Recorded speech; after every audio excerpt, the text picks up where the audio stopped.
श्रीमान राहुल गांधी चक्रव्यूह नहीं चक्रमव्यूह में है। इस चक्रमव्यूह में जहां जो है 44, 52 और 99, इसके आगे उनकी पार्टी बढ़ नहीं पा रही है। तो ये अपराध किसका है? नेहरू जी का, इंदिरा जी का, राजीव जी का। तो ये अपराध जो है एक और राहुल सवाल का जवाब गांधी मैं आपसे लूंगी, का उसके ही बाद है। बाकी बिल्कुल नहीं। जातिगत जनगणना बंद करने का कुकर्म जवाहरलाल नेहरू का था। जातिगत जनगणना नहीं होनी चाहिए, जाति आधार पर आरक्षण नहीं होना चाहिए था। ये मुख्यमंत्रियों को पत्र नेहरू जी लिख रहे थे। मंडल आयोग की कमीशन को दबाए बैठी थी श्रीमती इंदिरा गांधी। मंडल आयोग की सिफारिशें लागू हुई तो इससे जाति विद्वेष फैलेगा, ये संसद में राहुल गांधी के पिता राजीव गांधी कह रहे थे। संसद में आपने जो है लगातार विरोध किया। केवल झूठ बोलो, जोर से बोलो, सुबह बोलो, शाम बोलो, रोज बोलो, तेज बोलो। इनसे कहिए फैक्ट्स पे बात करें। इंदिरा का नाम क्यों न लिया जाए भाई? इंदिरा गांधी की नाक से तो नाक मिलाते हैं और जब उनकी नकटी वृत्ति को बताते हैं तो बहुत चिढ़ जाते हैं। जय श्री राम दोस्तों, आज राहुल गांधी बजट पे अपनी बात रखी। अपने 42 मिनट के भाषण में वो पूरे जोश में दिखे। उन्होंने जातिगत जनगणना को ऐसी हवा दी कि वित्त मंत्री सीतारमण अपनी सर पकड़ती नजर आई। 2024 के चुनाव में 99 सीट लाने के बाद लगता है राहुल गांधी पीएम के कुर्सी के बहुत नजदीक खुद को महसूस कर रहे हैं। उनका एटीट्यूड तो सलमान खान को भी पीछे छोड़ता नजर आ रहा है। आज के भाषण में भी राहुल गांधी का यही एटीट्यूड नजर आया। सारे ही नियम की धज्जियां उड़ाते हुए अपने ही एटीट्यूड में नजर आए राहुल गांधी।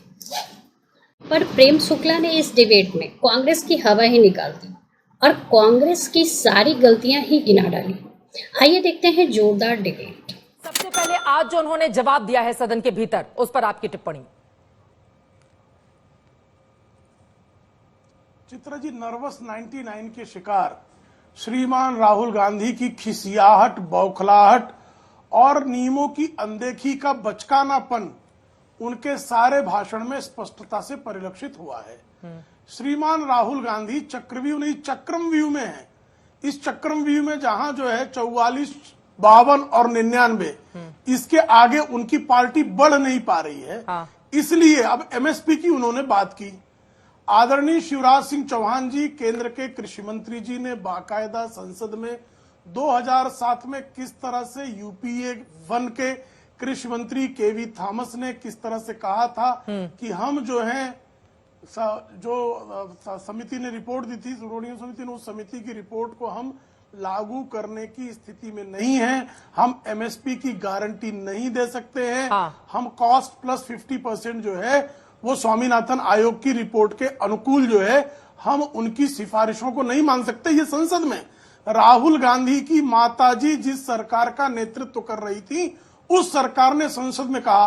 तो एक आदमी किस तरह से संसद में खड़े होकर झूठ बोल रहा है, ये सिद्ध हुआ। जो हमारे पहले यहाँ जिए, आपके दादा, उनके दादा, ये है भारत माता। दूसरा, उन्होंने अभी हलवा सेरेमनी की बात कही कि पिछड़े समाज का कौन व्यक्ति है। कोई नहीं तो है। चित्रा जी, उनकी आंखों पे ऐसी पट्टी बंधी हुई है कि वित्त राज्य मंत्री है ना पंकज चौधरी जी, पंकज चौधरी जी पिछड़े समाज से आते हैं, महाराजगंज के सांसद। पंकज चौधरी जी जो हमारे महाराजगंज से सांसद हैं, 7वीं बार के सांसद हैं, वो पिछड़े समाज से आते हैं। लेकिन राहुल गांधी के ट्विटरों ने उनको ये बताया नहीं होगा। अधिकारियों की बात कर रहे थे कि अधिकारियों में जिन लोगों ने बजट तैयार किया वित्त राज्य मंत्री, अब अधिकारियों में भी समझ लीजिए, अधिकारियों में भी समझ लीजिए चित्रा जी, 1992 की बैच के पहले का कोई व्यक्ति जो है सेक्रेटरी बन नहीं सकता है। तो 1992 के पहले किसकी सरकार थी? तो ये अपराध किसका है? नेहरू जी का, इंदिरा जी का, राजीव जी का। तो ये अपराध जो है एक और सवाल का जवाब मैं आपसे लूंगी, उसके बाद बाकी मेहमानों के पास जाऊंगी। प्रेम शुक्ला जी, ठीक है। देखिए, महाभारत के दौरान युद्ध को जीतने के लिए कई प्रकार की व्यूह रचना की गई, जिसमें से एक चक्रव्यूह है। कई सारी व्यूह रचना दोनों ही पक्षों की ओर से, कौरवों की ओर से भी, पांडवों की ओर से भी कही गई, जिसमें से एक चक्रव्यूह है जिसका जिक्र बार बार किया जाता है।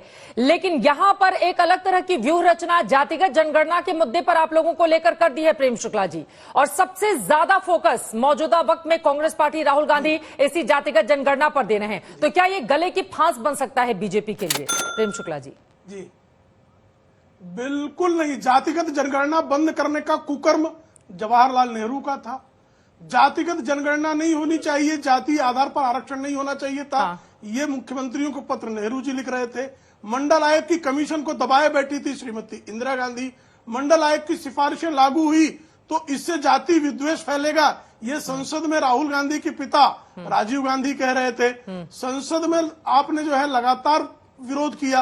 उसके बाद जो है जातिगत जनगणना 2004 से 14 में क्यों नहीं कराया, और जब कराया तो जाति सर्वे का जो है रिपोर्ट क्यों नहीं रिलीज किया? उसमें त्रुटियां थी, ये इनके सामने आई, क्यों नहीं रिलीज किया? इन्होंने प्रकाशित करने का काम क्यों नहीं किया?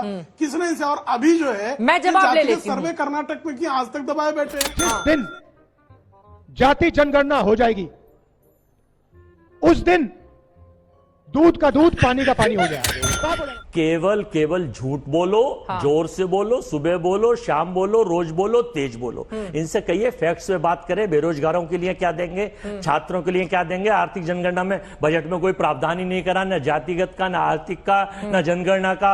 और दूसरी बात यह है कि आप ये देखिए कि अगर कर लेते तो जो 80 करोड़ लोगों को अनाज पे आश्रित कर रखा है, 10-12 करोड़ वो बढ़ जाते। उसका नहीं है। नहीं, रक्षा के बजट में भी आपने लॉलीपॉप के सिवा कुछ नहीं दिया है। हमें उम्मीद थी 7.5 आना चाहिए था।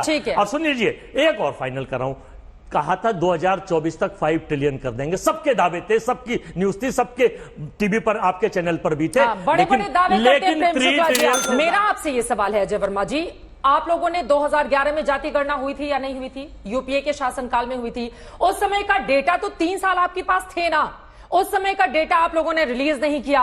क्यों नहीं रिलीज किया, ये देश के सामने बताया नहीं। और अब सबसे ज्यादा फोकस आप लोगों का, ऐसे भैया 3 बार की सरकार बन गई है अब बीजेपी की, एनडीए की, तो अब जातिगत जनगणना एक ऐसा मुद्दा ले आकर घेरते रहो। पहले ये तो बताइए 2011 में जो आपने करवाया था उसके आंकड़े 3 साल आपके पास थे, और जातिगत जनगणना, ये कोई भी गणना कराने में देश का कितना संसाधन और पैसा खर्च होता है। अगर हम गणना करवाते और डेटा रिलीज नहीं करते, क्या ये देश के साथ धोखा नहीं है? जनता सब कुछ अपना आंख से देख चुकी है। गरीब पीछे रहा है और खुलेआम नोटों का बंडल बटोरा जा रहा है। चित्रा जी, छिपा के रख लिया। अभी विद्वान प्रवक्ता भाजपा के पिछले, अभी वो नेहरू जी, इंदिरा जी 64, 65, 71, 11 से निकल नहीं पा रहे, उसी अवसाद में जी रहे हैं।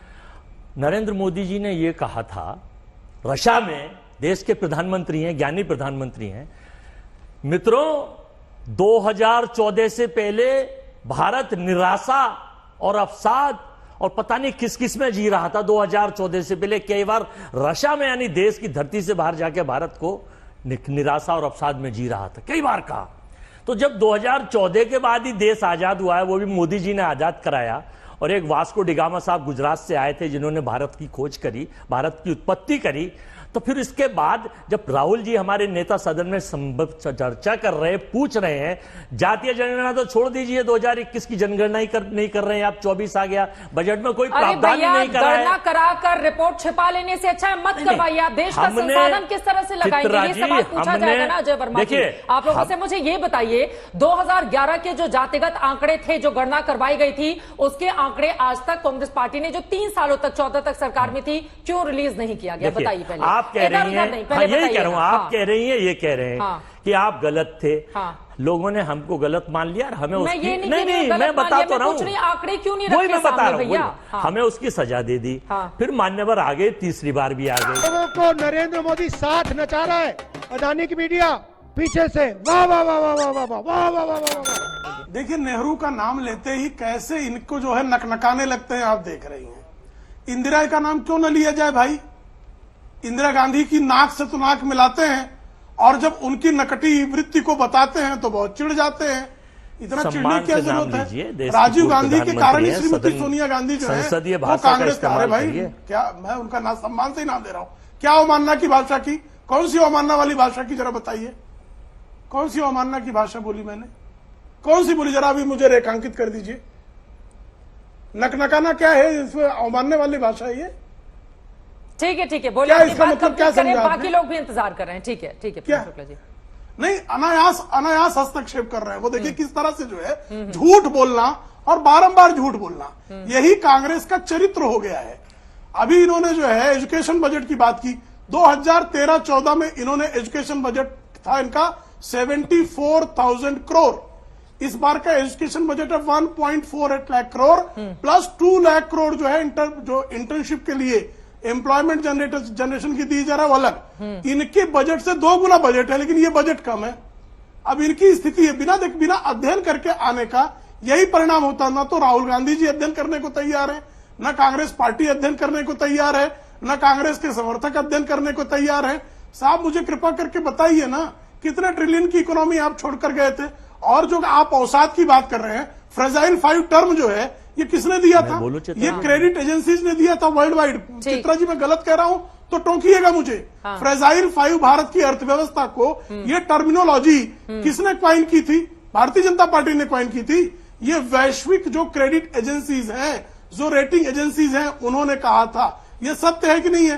4.6% पर ग्रोथ रेट छोड़कर गए थे और कोविड के बावजूद आज दुनिया की सबसे तीव्रतम अगर कहीं पर ग्रोथ रेट है तो भारत में। ये सत्य है कि नहीं है? इस डिबेट को लेकर आपकी क्या राय है, हमें जरूर बताएं।